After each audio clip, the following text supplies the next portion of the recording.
Hi hello guys, welcome back to Anas talks. ഞാൻ അനസ് യൂസഫ്. ഞാൻ ഇന്ന് നിങ്ങളുടെ മുമ്പിൽ എത്തിയിട്ടുള്ളത് സൂപ്പർ ലീഗ് കേരളയിലെ കുറച്ച് അപ്ഡേറ്റ്സ് നിങ്ങളായിട്ട് ഷെയർ ചെയ്യാൻ വേണ്ടിയിട്ടാണ്. നമ്മൾ ഓൾറെഡി ഈ സൂപ്പർ ലീഗിനെ കുറിച്ച് ഒരു ലൈവ് ചെയ്തിരുന്നു, അതുപോലെ തന്നെ കുറച്ച് സൈനിങ്സിൻ്റെ ഷോർട്ട് വീഡിയോസ് എല്ലാം ചെയ്തിരുന്നു. ഇന്ന് ഒരു വിഷമകരമായ കാര്യം നിങ്ങളായിട്ട് ഷെയർ ചെയ്യാൻ വേണ്ടിയിട്ടാണ് ഞാൻ ഇന്ന് വീഡിയോ ചെയ്യുന്നത്. സൂപ്പർ ലീഗ് കേരള എന്ന് പറയുന്ന കേരളത്തിൻ്റെ ഫുട്ബോളിന് പുതിയൊരു വസന്തം നൽകുമെന്ന് പറഞ്ഞ് കേരള ഫുട്ബോൾ അസോസിയേഷൻ സ്റ്റാർട്ട് ചെയ്തിട്ടുള്ള ഫ്രാഞ്ചൈസി ലീഗിൽ 6 ഫ്രാഞ്ചൈസീസാണുള്ളത്. Kannur warriors, Calicut FC, Malappuram FC, Thrissur magic FC, Forca Cochin, Thiruvananthapuram കോമ്പറ്റ്സ്.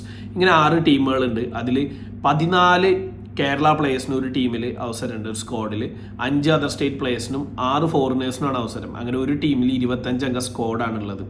So എന്നെ സംബന്ധിച്ചിടത്തോളം ഇതിലെ ഏറ്റവും ഇൻട്രസ്റ്റിംഗ് ആയിട്ടുള്ള ഫാക്ടർ, ഒരു ടീമിൽ 14 മലയാളി പ്ലേയേഴ്സിന് അവസരം കിട്ടുമെന്നും 6 ടീമുള്ളതുകൊണ്ട് 84 പേർക്ക് അവസരം കിട്ടും എന്നുള്ളതാണ്. 3 മാസത്തെ കോൺട്രാക്റ്റാണ് എല്ലാവർക്കും കൊടുക്കുന്നത്. അതൊരു പ്രോപ്പർ നല്ല കോൺട്രാക്റ്റ് എല്ലാവർക്കും കിട്ടും.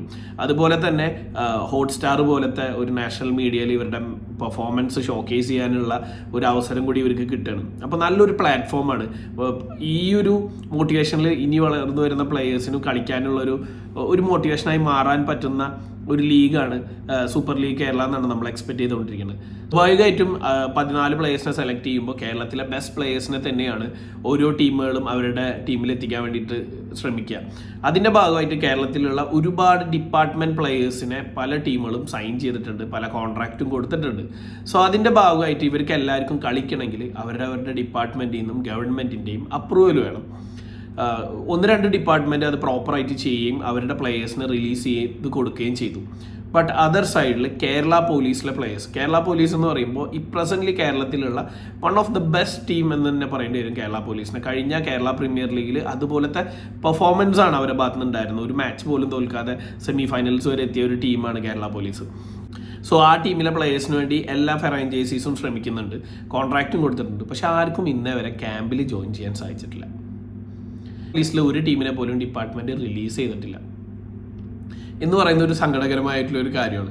ഏറ്റവും നല്ല രീതിയിൽ ഫുട്ബോൾ കളിക്കുന്ന കേരളത്തിലെ കുറച്ച് പ്ലേയേഴ്സ് അടങ്ങിയ ടീമാണ് കേരള പോലീസ് എന്ന് പറയുന്നത്.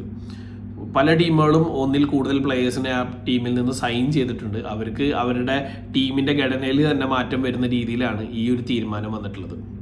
ഇതിൻ്റെ ഒരു വിരോധാഭാസം എന്താണെന്ന് വെച്ചാൽ 40-50 കോടി രൂപ കൊടുത്ത് അർജൻറ്റീനൻ നാഷണൽ ടീമിനെയും one of the greatest of football Lionel മെസ്സിനൊക്കെ കേരളത്തിൽ എത്തിക്കാൻ മുൻകൈ എടുക്കുന്ന നമ്മളുടെ സർക്കാർ അവരുടെ ഒരു ഒപ്പിൽ തീരുന്ന ഒരു ഇഷ്യൂവിന് എന്തിനാണ് ഇത്ര ലാഗ് ചെയ്യുന്നതെന്നും എന്തുകൊണ്ടാണ് ഡിപ്പാർട്ട്മെൻറ്റ് ഇവർക്ക് കളിക്കാൻ അവസരം കൊടുക്കുന്നില്ല എന്നുള്ളതുമാണ്.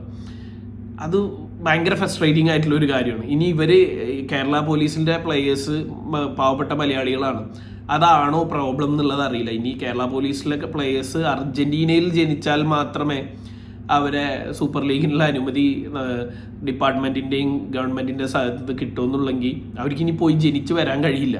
നിങ്ങൾ എന്തെങ്കിലും ഒരു പോൺ വഴി ചെയ്ത് അവരെ കളിക്കാനൊരു അവസരം കൊടുക്കണം. ഇതൊരു അപേക്ഷയാണ്. കാരണം അത്രയും ടാലൻറ്റഡ് ആയിട്ടുള്ള പ്ലേയേഴ്സാണ് കേരള പോലീസിന് വേണ്ടി കളിച്ചുകൊണ്ടിരിക്കുന്നത്. നിങ്ങളുടെ സ്പോർട്സ് മിനിസ്ട്രിയുടെയും ഒക്കെ ഒരു ചെറിയ ഒപ്പിൽ അല്ലെങ്കിൽ ഒരു ജസ്റ്റ് ഒരു സ്റ്റേറ്റ്മെൻറ്റിൽ തീർക്കാവുന്ന പ്രശ്നമേ ഉള്ളൂ.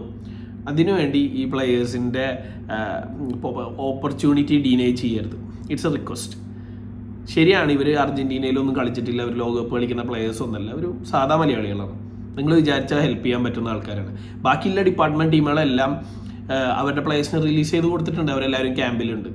എന്തുകൊണ്ട് കേരള പോലീസിന് മാത്രമേ ഈ നിയമം എന്നാണ് മനസ്സിലാവാത്തത്. ഇവർ സാലറി അല്ല ചോദിക്കുന്നത്, ലോസ് ഓഫ് പേയിൽ എല്ലാ പോലീസുകാരനും 90 ദിവസം ലീവ് എടുക്കാൻ പറ്റും. സ്പോർട്സ് കോട്ട ആയതുകൊണ്ട് ഇവർക്കിടെ ലോസ് ഓഫ് പേയിൽ 90 ദിവസം എടുക്കുന്ന ലീവ് വരെ ഡിനൈ ചെയ്യണം. അതെന്തുകൊണ്ടാണെന്ന് ഇതുവരെ മനസ്സിലാവുന്നില്ല. പ്ലീസ്, കേരളത്തിലൊരു ഫുട്ബോളിൻ്റെ പുതിയ വസന്തം വരാൻ പോവുകയാണ്. ഒരു മിനി ISL തന്നെയാണ് വരുന്നത്. ഒരുപാട് സെലിബ്രിറ്റീസ് ഇൻവോൾവ് ആണ്, നല്ല മാർക്കറ്റിംഗ് നടക്കുന്നുണ്ട്.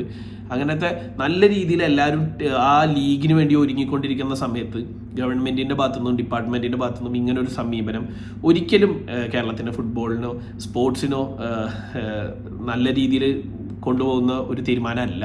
സോ അത് പുനർപരിശോധിക്കണം. ഇവർക്ക് ദയവ് ചെയ്ത് ഇവരെ കളിപ്പിക്കാനുള്ള ഒരു അവസരം ഡിപ്പാർട്ട്മെൻറ്റും അതുപോലെ തന്നെ ഗവൺമെൻറ്റും കൊടുക്കുമെന്ന് താഴ്മയെ അപേക്ഷിക്കുന്നു. സോ ഗൈസ്, മറ്റൊരു വീഡിയോ കാണുന്നവരെ it's bye from Anas Yusuf.